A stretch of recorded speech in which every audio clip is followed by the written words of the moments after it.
Sandy blight, what does the term mean? Oh, it's never the term sandy blight. Well, it's probably, fly bites and, the bush fly and everything like that. Get a bad fly bite, I suppose. From a sand fly or? Well, no, from the bush. From bush black, the black bush you fly, did say the black, really black fly. Yeah, bush fly they call it. So after, a flush season and everything like that, they sort of plague proportion.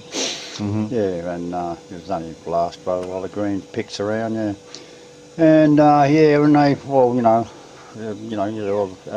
there's no protections for Aborigines. They used to get it badly too, fly bites and conjunctivitis. That's right. That's what it becomes, conjunctivitis. Yes. And I think some not treated, they get cross-eyed, especially younger people. Yeah.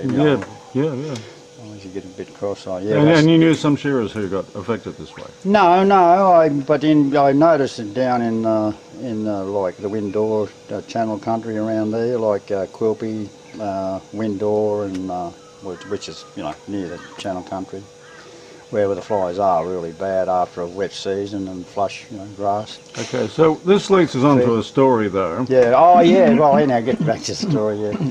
Yeah. Well. Yes. Because you at the retreat station, which is it's between Longreach and Quilpie. No, it's between Quilpie and Junda. Okay. Junda is a town on the Thompson River down from Longreach. Right. It'd be about 100. Be about in the old days miles, I suppose. It'd be about close to 100 miles. Yeah, I think around about 90 miles from Longreach. Yeah. They had a pretty successful cricket team, didn't they? Well, actually, the Junda team, the town of Junda, they had a very successful one year. They beat all the towns around Longreach, Barcall, Blackall, all those places. They were the king because they were unbeatable. And they had a cup, what they called a jerry pot, really, actually, very pretty designs on it, and they call it the Thunder Cup.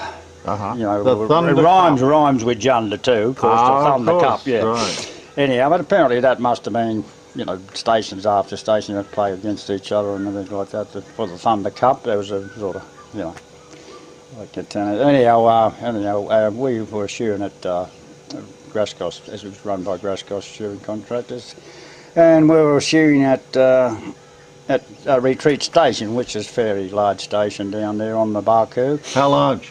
Well, I'm about to remember now, I forget now, but I say there was around the whole about 30 to 40,000 sheep there. Yeah. Wow. Yeah.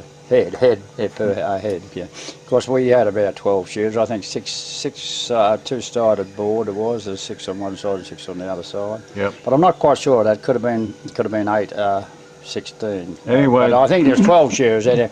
Well, that was a large team, probably about, in the mess, we had a cook and a cook's offside, feeding us, so that'll be, around about, say, 40 to 50 men, yeah. Any good cricketers among them? Well, there was odd one, yeah, but, we were, from everywhere. We were all from Tasmania, Victoria, New South Wales, and, locally. But the Junda team was unbeatable.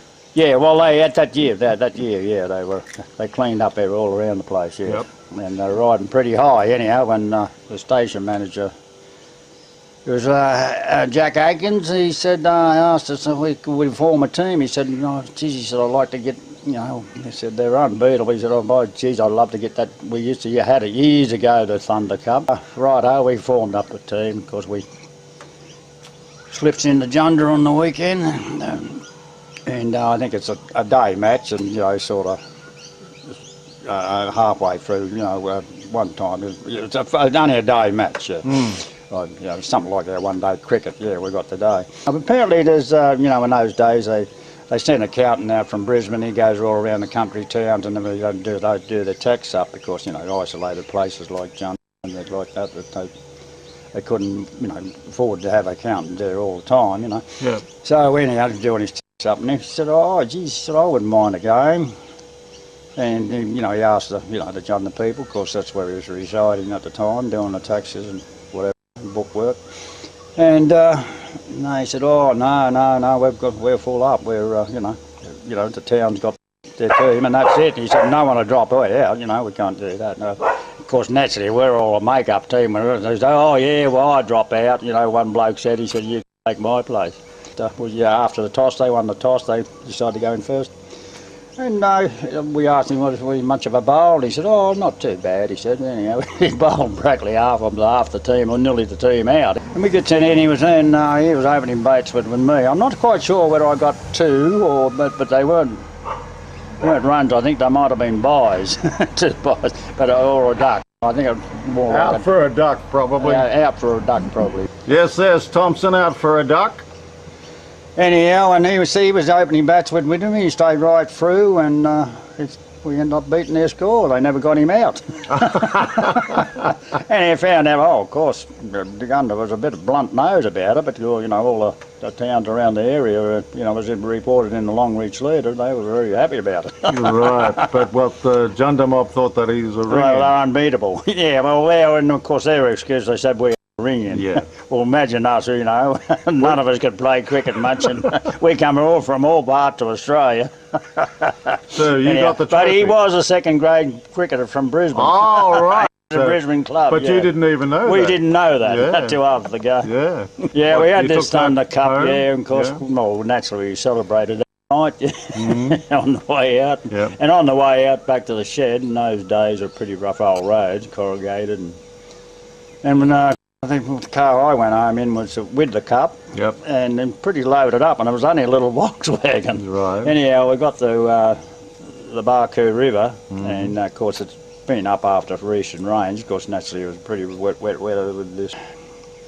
And next thing, well, we said, well, we can't. Well, we started to get across. Yeah, go across. We said, well, you drive it across. We'll go over in case you walk behind in case it was only about a foot deep, but running pretty fairly, yeah. Yep. And the Volkswagen started to float, so we all had to grab hold of it. And there was enough of us there. It must have been another car following us because we carried it out. This is a vague memory of this because we're all pretty high, and we're all celebrating. Here's the big cup. Yeah. Anyhow, we've got to have a return match, so they had to come to retreat station. Of course, we were right on the banks of the Barcoo, a big water hole there, and that's where the shed and quarters were. Yeah. Yeah. The second match was played on a clay pan just beside beside the shearing quarters and in the shearing shed. Yeah. Was a big clay pan, flat clay pan. It's just bare grass practically. Yeah. Okay. And how did Thompson go there? well, we didn't have our import with us there because we got slashed. Right. But I was one of the opening batsmen again. And they on their team they had a fast bowler, a red-headed fella. Oh, a big lumper of a lad too. He was a fast bowler, but he must have had sandy blight when he was a kid, and of course he was very badly cross-eyed. You know, Oh, a defect, poor fella.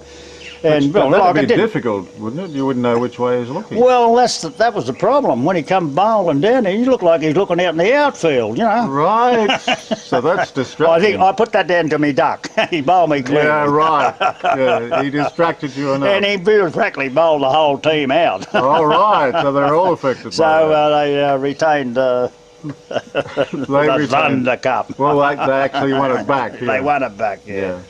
All So right, we held it briefly. Yeah, but a good win on the day. Yeah. Okay, but let's move on to also some descriptions, because I've seen you described in a couple of other books actually, and very complimentary towards you. Now, the big boss was Jack Atkins. Oh yeah, he's the manager of that station. Yeah.